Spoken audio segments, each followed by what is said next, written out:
When we first started the show, I really thought we were doing a show about building cars and motorcycles for people. It evolved into a show about people and their story. It really brought challenges in the early days. Danny Koker has built an empire with counting cars, but not every ride has been smooth. Some employees didn't just leave. They were shown the door for reasons that shocked even longtime fans. From shady deals to major letdowns, Danny finally breaks his silence on the 5 worst team members to ever walk through his garage doors. Let's dive into it. Early life and influences. Danny Koker was born in Cleveland, Ohio, but spent most of his childhood in Detroit, Michigan, a place known as the heart of the American car industry. Growing up in Detroit meant that cars were part of everyday life. Muscle cars roared down the streets, and car shows happened often. For Danny, this environment wasn't just background noise. It shaped him. His father, Danny Koker Sr., had a big impact on his life. He was a talented musician who toured with famous groups like the Cathedral Quartet. Music filled the house, but so did the sound of engines. His father was also a car lover, and that passion passed down to Danny at an early age. As a teenager, Danny spent most of his free time around cars. He loved getting his hands dirty under the hood. He fixed up old vehicles and brought them back to life. While other kids were focused on video games or sports, Danny was all about classic rides. His love for old-school muscle cars, choppers, and hot rods only grew stronger over the years. Danny's love for cars started young, but it would take years before he found his true calling. Little did he know that his biggest break would come from the most unexpected place. In the early 1990s, Danny moved to Las Vegas. While cars were his passion, he also had a strong interest in entertainment. He became a local TV personality known as Count Cool Rider. The show was a late-night horror movie segment where Danny, dressed like a rock and roll vampire, introduced old horror films to viewers. It was cheesy, over the top, and packed with personality, and it made him a small cult icon in Vegas. But while Count Cool Rider got laughs, Danny never stepped away from cars. He started a custom shop called Count's Customs, originally to take care of his personal collection. Over time, people started to notice his one-of-a-kind builds. Danny didn't just restore cars, he transformed them. His style blended respect for the classics with bold, rebellious touches. Flame paint jobs, low-slung stances, and roaring engines became part of his signature. Word spread fast in the Vegas scene. Celebrities, collectors, and car lovers began coming to Count's Customs, hoping to get a piece of Danny's magic. He was a true gearhead who never followed trends. He created his own rules, and people respected that. Danny was building his reputation one custom car at a time, but fame was still far away. Everything would change when he got a phone call that would put him on national TV. Danny's big TV break came thanks to another hit show, Pawn Stars. Since Count's Customs was located not far from the famous gold and silver pawn shop, Danny began appearing on the show as an expert on cars and motorcycles. Anytime the Pawn Stars team needed advice about a vehicle, they called in Danny. His knowledge, charm, and no-nonsense style made him a fan favorite. Producers noticed how much viewers liked Danny, and the idea for a spin-off was born. In 2012, Counting Cars made its debut on the History Channel. The show followed Danny and his team at Count's Customs as they restored, customized, and brought old vehicles back to life. From the very first episode, Counting Cars stood out. It didn't rely on fake drama or forced storylines. Danny's love for cars was real, and it showed. Viewers connected with the passion, the creativity, and the personalities in the shop. Danny treated his team like family, and each episode felt like a day hanging out in the garage with close friends. By the third season, Counting Cars had become one of the most popular automotive shows on TV. Millions tuned in to see what Danny and his crew would build next. The cars were always impressive, but the heart of the show was the people, the jokes, the bonds, the tension, and the triumphs. The success of Counting Cars turned Danny into a household name. He wasn't just a car guy anymore. He was a TV star, a businessman, and a symbol of old-school values in a fast-moving world. Still, he never let the fame change him too much. He stayed close to his roots, both in music and in cars. Danny also expanded his brand. He opened Count's Vamp Rock Bar and Grill, a music venue in Las Vegas, where he could blend his two biggest loves, music and motorcycles. He continued building custom cars, touring, and making appearances while running his businesses. Even though the spotlight was now shining brighter, Danny stayed focused on what mattered most, building cool rides and staying true to his vision. He had built a team of mechanics and artists he trusted, and together they made counting cars something special. Counting cars made Danny a star, but success came with a price he never saw coming. Behind the cameras, problems were already starting to build that would test everything he had worked for. Counting cars looked smooth on TV. The build seemed quick, the team always had fun, and the cars looked perfect by the end of every episode. But behind the scenes, things were not always that simple. Life inside Counts Customs came with a lot of stress, pressure, and problems that fans never got to see. Real car work takes time. It is slow, detailed, and sometimes frustrating. On the show, a full build is shown in one episode. That means only about 30 minutes from start to finish. But in real life, it often takes weeks or even months to build or restore a single car. Parts need to be ordered. Some of them are rare. Others take forever to arrive. The team has to take cars apart, fix what's broken, and sometimes start over if something goes wrong. They also have to paint, polish, test the engine, and make sure everything runs the right way. All that work has to fit into a short episode. The TV crew films for days just to get enough footage. Then editors cut it all down, so it fits into one quick story. That means the audience never sees how much effort really goes into each car. Danny Koker is very serious about the quality of every build. He does not let sloppy work slide. If the paint looks off, he sends it back. If the engine sounds strange, it has to be checked again. He wants every car to be perfect, and that adds more pressure to the team. The crew has to meet real deadlines and also keep the show entertaining. That is hard to do at the same time. Some days, the team worked long hours just to keep up. That kind of pace wore people down. The pressure of TV production was tough, but it was nothing compared to what fame would do to his team. Soon, Danny would learn that not everyone could handle being in the spotlight. When the show started, Counts Customs was a small shop. The workers were like a close family. They laughed, teased each other, and loved cars. That feeling stayed strong for a while. But once the show took off, everything changed. The shop became famous overnight. Tourists from all over the world started showing up. Fans wanted to see the shop, meet the crew, and take pictures. Some fans waited outside all day.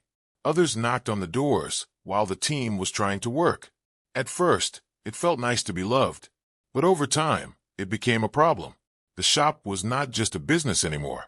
It was a tourist stop. The crew could not work in peace. The noise, the photos, and the questions slowed everything down. Fame also changed how some people on the team acted. When TV cameras started rolling, a few workers acted different. Some liked the spotlight too much. Others wanted more credit or more money. Ego became a problem. Tension grew between co-workers who used to be friends. Danny had to deal with all of it.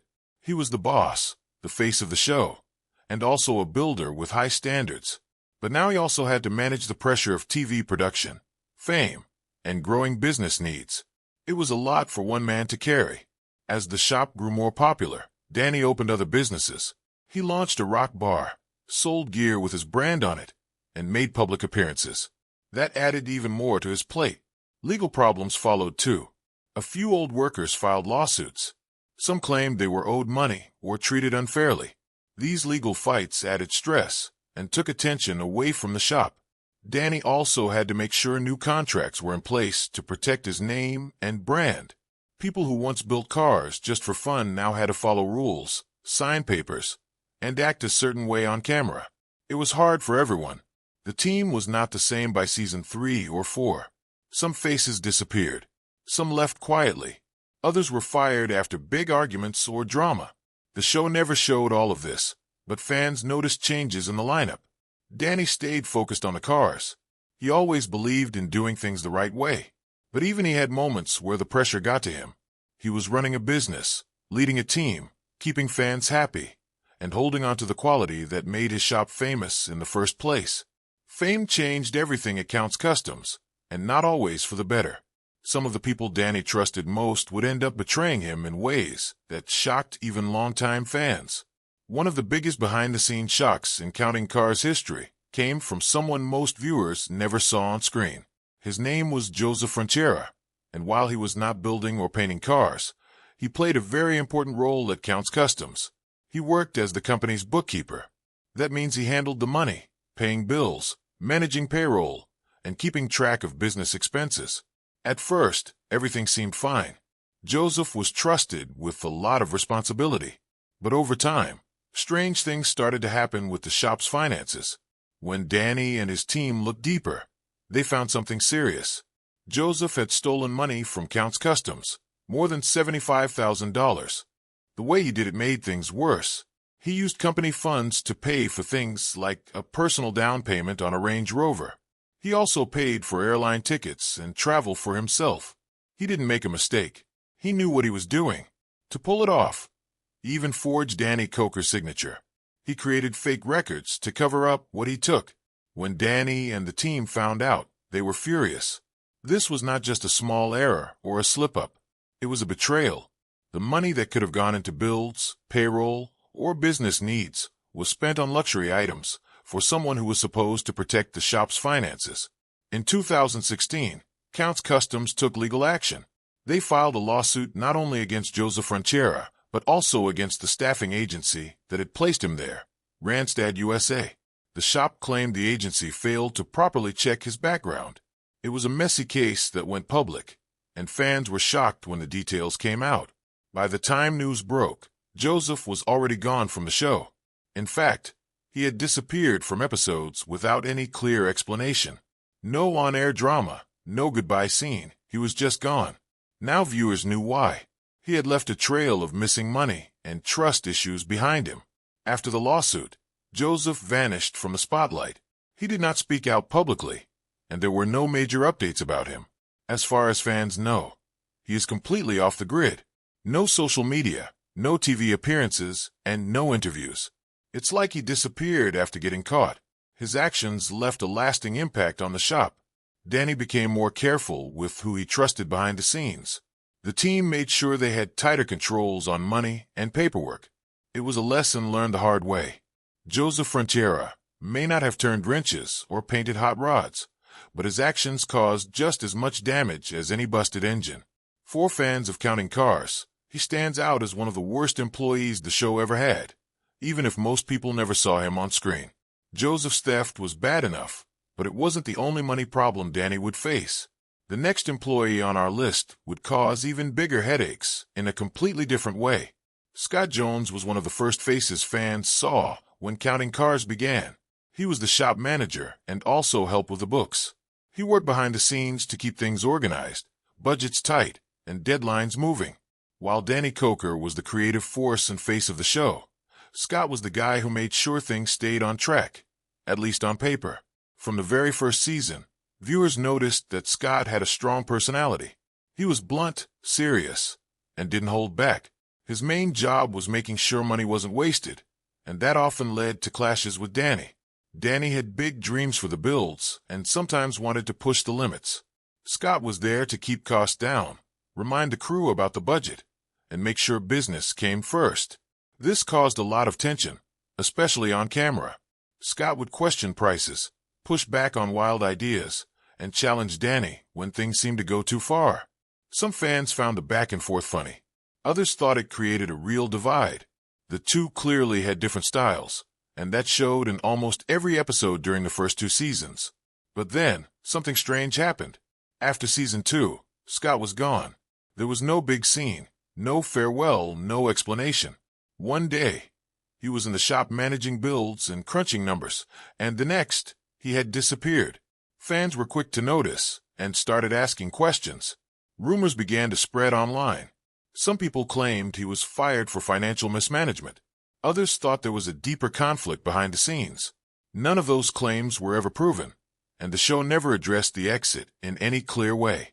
The truth, according to later reports, is actually much simpler. Scott moved to Tennessee for personal reasons. He wanted to be closer to his family, and the decision was not about drama or money. It was about life changes and priorities. Sometimes, stepping away is about more than the job. It's about what matters most off camera. Since then, Scott has kept busy. He now runs his own business, called Koker's Extreme Automotive in Tennessee. He even appeared on Netflix's Swap Shop, another show that focuses on cars and collectibles. While he may not be part of Counting Cars anymore, he is still doing what he loves, working with vehicles and keeping things running smoothly. Scott Jones may not have been a fan favorite, but he played a big role during the early days of the show. He was the tough voice of reason, the guy who said no when everyone else said yes. And while his exit was quiet, his time on the show left a mark. Scott left quietly for family reasons, but not everyone who disappeared from the show had such innocent motives. Our next story involves someone who fans loved dearly, until they found out what really happened. Rolly Sabo was one of the most loved faces on Counting Cars from seasons 2 through 6. He worked as the shop's lead detailer, making sure every car that left Count's Kustoms looked its best. But Rolly wasn't known only for his work. He also brought something special to the screen: personality. Rolly had a thick Hungarian accent and a big smile. He was funny, full of energy, and always ready with a one-liner or goofy moment. He brought life to the shop, cracking jokes, dancing around, and keeping the mood light even during long workdays. He balanced hard work with humor, and fans loved him for it. But Rolly was not just there to entertain. He was a true perfectionist when it came to detailing. Whether it was a custom lowrider or a rare classic, he made sure every inch of the car was spotless and shining. His skills matched his personality. The crew respected him, and the fans couldn't get enough. By season 4, Rolly had become a fan favorite. Viewers talked about him on social media, shared his funniest moments, and admired his attention to detail. He was one of those rare cast members who made the show more fun without ever feeling fake. His laughter felt real, and so did his work. Then something unexpected happened. In 2017, news broke that detailing equipment had gone missing from the shop. It was not just a small tool or two. Thousands of dollars worth of professional gear had vanished. And soon after, Rolly was gone too. He disappeared from the show without warning or explanation. One week he was there, polishing cars and making jokes. The next, he was missing from the crew. No on-screen goodbye. No mention of what happened. Just silence. Later, word spread that the missing equipment may have been tied to Rolly. There were quiet whispers that he took the tools and never returned. Count's Kustoms never made an official public statement, but the timing of his exit and the theft raised questions. For fans, the sudden loss of Rolly was a shock. Many didn't believe he could be involved in something like that. Others were simply sad to see one of their favorite cast members vanish without closure. But Rolly didn't disappear entirely. In the years since his time on the show, he has stayed in Las Vegas and opened his own business, Rock and Rolly Custom Detailing. He continues to work with cars, focusing on the same high-quality detailing he was known for on Counting Cars. His business has a loyal following and keeps him close to the world he knows best. Rolly's missing equipment was just the beginning of Danny's trust issues with his crew. But the next departure would hurt even more because it involved losing one of the shop's most talented builders.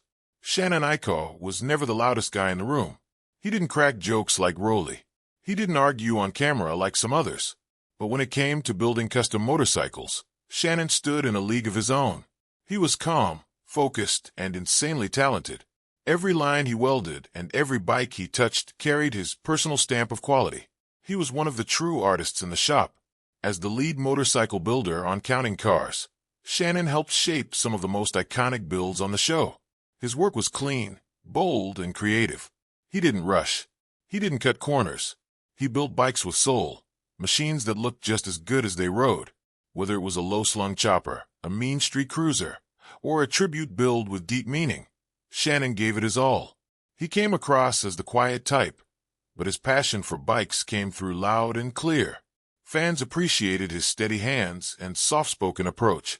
While others grabbed the spotlight, Shannon was in the background making sure the job got done and done right. From the early seasons of Counting Cars, Shannon was one of the most consistent members of the crew. He was always there, always building, and always turning out top-notch work. His style stood out in a world full of big personalities. He was the kind of craftsman who let the bikes do the talking. But as the show grew bigger, things started to shift. By season 7, fans began to notice Shannon was appearing less and less. His screen time dropped. Some episodes barely showed him at all. And by the next season, he was mostly gone. There was no big fight, no dramatic exit, no scene where Danny said goodbye or hinted at trouble. Shannon just slowly faded out of the spotlight. So what happened? From what's been shared by insiders and longtime viewers, the change came down to creative differences. As Counting Cars grew more popular, the show leaned harder into storytelling and drama. More arguments, more stage tension, more over-the-top moments. That helped boost ratings, but it didn't sit well with everyone, especially someone like Shannon. He had built his life around real work and true craftsmanship. He wasn't there to play a role. He wanted to build great bikes and stay out of the drama. As the cameras focused more on stories and less on builds, Shannon found himself less interested in being part of the show. His quiet style clashed with the fast-paced, TV-friendly world Counting Cars was turning into. And instead of complaining or causing a stir, Shannon made a different choice. He stepped away, quietly, just like he had always worked. Rolly Sabo was one of the most loved faces on Counting Cars from seasons 2 through 6. He worked as the shop's lead detailer, making sure every car that left Kustoms looked its best. But Rolly wasn't known only for his work. He also brought something special to the screen: personality. Rolly had a thick Hungarian accent and a big smile. He was funny, full of energy, and always ready with a one-liner or goofy moment. He brought life to the shop, cracking jokes, dancing around, and keeping the mood light even during long workdays. He balanced hard work with humor, and fans loved him for it. But Rolly was not just there to entertain. He was a true perfectionist when it came to detailing. Whether it was a custom lowrider or a rare classic, he made sure every inch of the car was spotless and shining. His skills matched his personality. The crew respected him, and the fans couldn't get enough. By season 4, Rolly had become a fan favorite. Viewers talked about him on social media, shared his funniest moments, and admired his attention to detail. He was one of those rare cast members who made the show more fun without ever feeling fake. His laughter felt real, and so did his work. Then something unexpected happened. In 2017, news broke that detailing equipment had gone missing from the shop. It was not just a small tool or two. Thousands of dollars worth of professional gear had vanished. And soon after, Rolly was gone too. He disappeared from the show, without warning or explanation. One week he was there, polishing cars and making jokes. The next, he was missing from the crew. No on-screen goodbye. No mention of what happened.